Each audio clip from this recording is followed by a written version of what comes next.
Om Swastiastu, perkenalkan nama saya Putu Putri Ardiasari dengan NIM 19011080.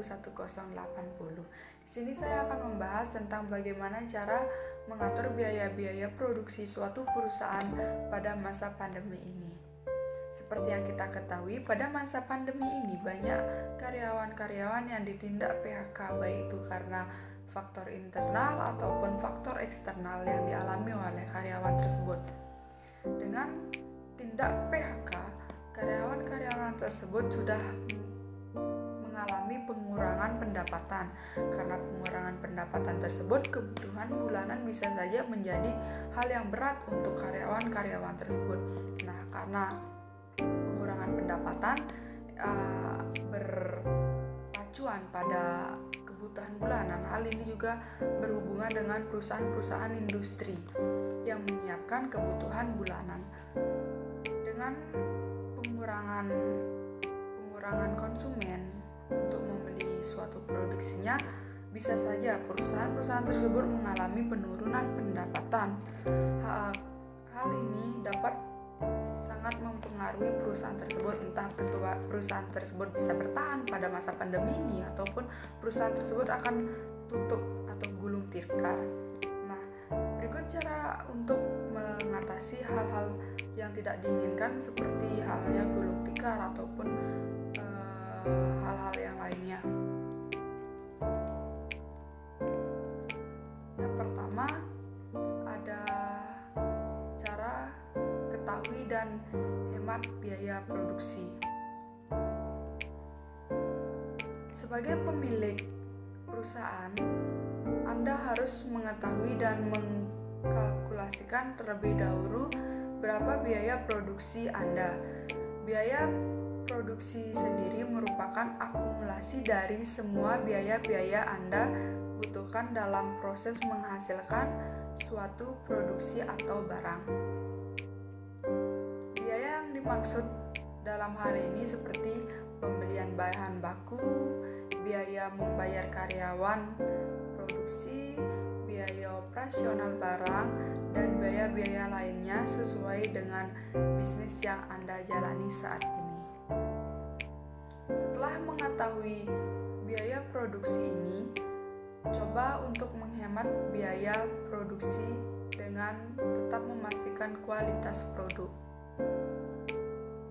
Anda dapat memulainya dengan hanya membeli kebutuhan bahan baku sesuai kebutuhan saat ini, menekan biaya overhead yang menghubungkan dengan proses produksi. Anda juga dapat melakukan peralatan produksi agar menghindari bisnis Anda membeli peralatan yang baru agar biayanya tetap bisa dijaga.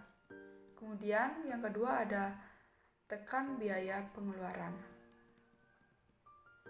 Setelah Anda mengetahui biaya produksi yang dibutuhkan dalam usaha yang kalian jalani, Anda dapat membatasi dan memprioritaskan pengeluaran bisnis saat ini. Anda sudah membatasi pengeluaran dengan cara menghemat biaya produksi.